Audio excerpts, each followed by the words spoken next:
crap, and I have no idea how to do an intro to a video.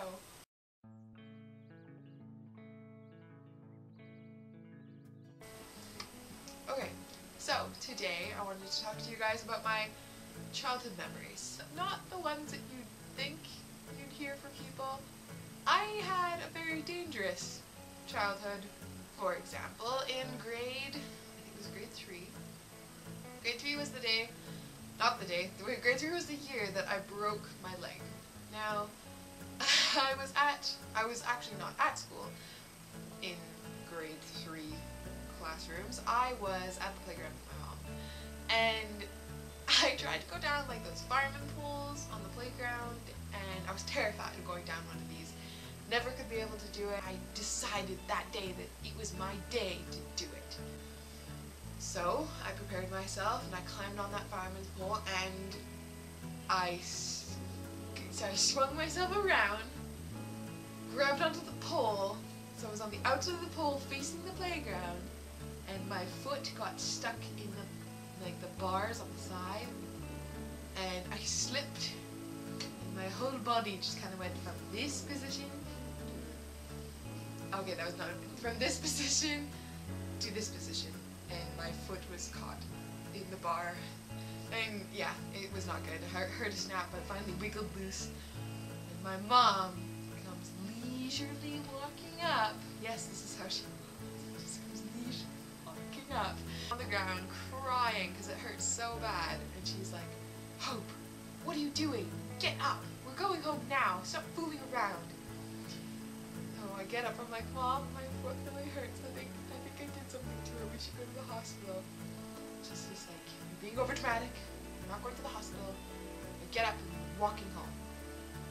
Now I don't live too far from the playground in accordance to my house, but this walk was the longest, most painful walk I've ever taken in my entire life. Looking back, it was hard. And eventually I got home. She put me in bed because she could see that I was just not calming down, and an hour later she came back into my room and noticed that my foot had swollen to the size of a soccer ball. So she's like, we should probably take you to the hospital. Which was fun. So we got to the hospital after the drive into town, and we had to wait in the lobby for an hour, which wasn't too bad, but with like a throbbing foot and everything, and the fact that everyone was busy and just talking, and it was overwhelming. You know, when you're in grade 3 with a broken leg, your first broken limb, and eventually there was a doctor available, and I got a room and went up to the room and had to wait another 3 hours for the guy to finally show up in the room and put me in a cast. He's like, "Yeah, no, you hairline fractured your foot, your ankle, and you won't be able to use it for like 3 months." I'm like, that's fantastic. So yeah, that was grade 3. And then in grade 5, although I do have to admit, this one was again my fault. I was at school this time, and I was super excited because I got one of the leads in the school play. I was so jazzed up about it that I spent my whole lunch hours in my grade 5 classroom practicing my lines. Now, we have these like kickballs in the classroom, and I decided it would be a genius idea for me to stand on a ball and practice my lines. Don't ask me why I tried to do this, but I did do it. I then proceeded to fall off the ball and landed on the concrete floor with my hands like this. Now, this hand did not feel very good after that. I got taken to the emergency room hospital thing by my dad and got it fixed up and put in the cast, which was a lot quicker than the grade 3 one, which was better. And I had to wear that for a few months over Christmas, which kind of sucked, but then grade 6 came around. Yes, all of my injuries, I've been fine ever since. All of my injuries happened in elementary school, my last one being in grade 6, and this one was the scariest. I was in the playground playing with the boys as girls do in grade 6, and the bell had rung and the guys were trying to get back at me and my friends for chasing them around all lunch hour. And so one of them jumped on my back while I was standing on a patch of ice, made me fall backwards, and so I smashed my head right on the wood that covers the playground that goes all around it. And people just left me there. I guess it was not that popular in elementary school. People just left me there in the cold. And eventually my teacher thought that I was late and called the principal and was like, hey, we don't have a kid in our class. And so the principal went out on the playground thinking, hey, maybe she's just hiding out on the playground to avoid class. He found me on the ground on a patch of ice, shivering because I was so cold because people had left me there for about an hour.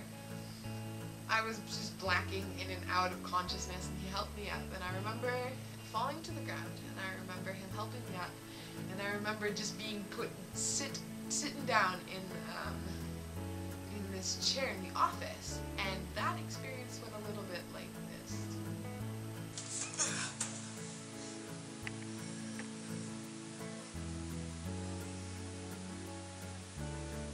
Oh my God!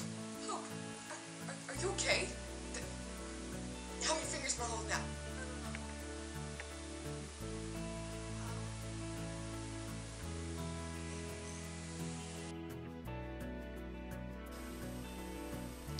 So I got put in an ambulance, and I was driving into the big city, which was about a 15-minute drive away.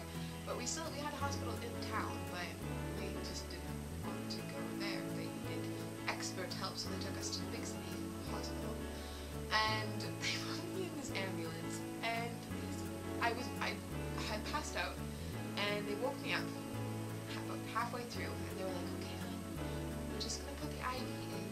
We're gonna be a lot more nice. We're gonna be nicer than we're at the hospital. So if you just let us do it now, then it'll all be better. It'll all be fine.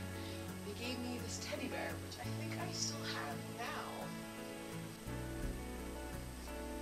They wake me up with the IV, and they put it in my arm right here, this part right here, and they're like, hey, they stick it in, and then they replace it with a tube. If you ever had an IV, this kind of hurts, just a little bit, and they tape it down and stuff, and it hurts. It hurts a lot. I have to take another IV, and they put it in my hand, lying like this. And this lady, she's a nice lady. She's great. She's fantastic. And she comes up, and with this needle, she's putting in the IV. Right as she puts in the IV, the ambulance hits a bump. And the IV went through one part of my hand and then came out the other. Not a pleasant experience. So I finally got to the hospital, and after about an hour there and a ton of x-rays later, they decided to tell me that I was fine. Hey, no trouble. I just had a few concussions. And that was it. That was it. I was fine. Other than that, I had no problems. A little bit of bruising. That was it. I was fine. I was absolutely fine. My dad paid $1,000 so people could take pictures of my head and tell me I was fine. Well, he probably paid them off to tell me I was fine. Probably found some weird mutated disease of why I'm weird. My dad decided to keep it under control. Anyways, hope you guys enjoyed this video. Leave a comment below if you guys have had any of these experiences or worse ones. Let me know so I feel less weird. Bye. Thanks again for watching, guys. Sorry for taking forever to upload this. Promise more videos soon. Yay! I love you guys. Oh, and please, actually comment. Anyone else nearly die while they were in elementary school? No? Maybe I am alone.